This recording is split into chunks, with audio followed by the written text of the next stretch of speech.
السلام علیکم.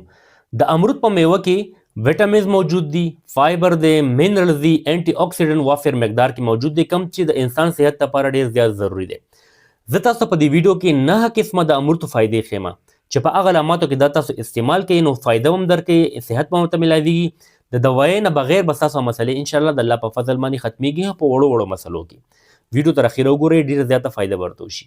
په امرود کې وټامین سی ډیر زیات مقدار کې دی. وټامین سی لپاره نیمبو مشهور دی، خو دې کې د نیمبو نه هم سیوا وټامین سی موجود ده کم چې امیونټي سیستم سترونګ کوي، قوت مدافعت مضبوطوي، د بیمارو خلاف جنگ چې کم دی بدن کې هغه طاقت چې کم دی هغه نور هم مضبوطوي. د وټامین سی حاصلولو لپاره د امرود خوراک ډیر زیات بهترین دی. په دویم نمبر باندې امرود چې کم دی د کې فایبر ډیر زیات سیوا دی. فایبر د کولمو لپاره د معدې لپاره بهترین چیز دی. د چا خېټه سخته وي حاجت نه کیږي، هغې دی مازدیګر ټایم کې ماسپښین ټایم کې 4 دانې پاخه امرود خوري بغیر دوای استعمال به انشاءالله قبض ماتیږي، د کولمو حرکت چې کم دی هغه به نارمل کیږي، حاجت په ډیلی بیس باندې بالکل په سکون باندې کیږي.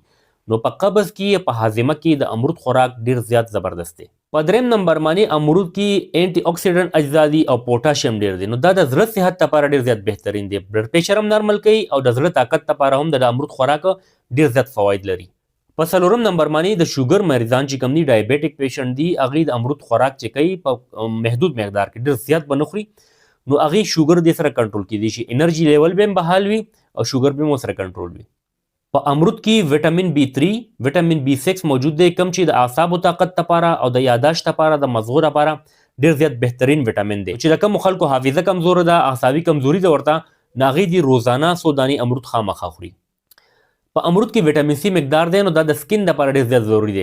د کوم خلکو بدن کې خشکي وي یا غواړي چې زمونږ مخ چې کم دی هغه تازه تازه غوندې وي، فرش لګي، نو د کریم په ځای کوشش کوئ تاسو امرود خوراک کوئ. په اوم نمبر باندې د دې فایده چې کم ده په امرود کې وټامین A ډیر زیات وافر مقدار کې دی. وټامین A د نظر لپاره ډیر زیات ضروری دی. نه چا نظر کم وي هغې د امرود استعمال ډیر کوي، یا که غواړي چې زما نظر کم نشي نو هغې د خامخا امرود خوري. نو وټامین A د نظر لپاره ډیر زیات فایدهمند وټامین دی. اتم نمبر باندې په امرود کې فایبر ډیر زیات سیوا دی. نو چې کوم خلک وزن کمول غواړي هغې دپاره دا ډیر زیات ضروری دی چې غواړي زموږ وزن کم شي نو د امرود استعمال دی کوي، د امرود خوراک دی کوي. په امرود کې فایبر سیوا دی، کیلریز پکې کم دي، نو وزن کمولو لپاره دا یو بهترین آپشن دی چې تاسو د غرمې ډوډۍ په ځای باندې د امرود خوراک کوئ. نه صرف امرود خوراک ډیر فایدهمند دی بلکې د دې پاڼې چې کوم دي هغې کې داسې جراثیم کش اجزا دي چې هغه انفیکشن کې ډیر ښه کار کوي. د مرۍ انفیکشن کې، د سکین انفیکشن کې او د غاښونو چې کوم انفیکشن دی هغې کې دا ډیر زیات بیسټ رول ادا کوي. که چېرې تاسو غواړئ چې د امرودو پاڼو څه فایدې دي او کومې نسخې موږ استعمالولی شو انفیکشن دپاره یا نورې فایدو دپاره، نو را روانه ویډیو چې کوم ده هغه به انشاءالله د امرودو پاڼو نه چې کومې نسخې جوړیږي او د هغې کومې فایدې دي په هغې باندې وي، نو هغه وګورئ، تاسو به انشاءالله ډېره زیاته فایده وشي.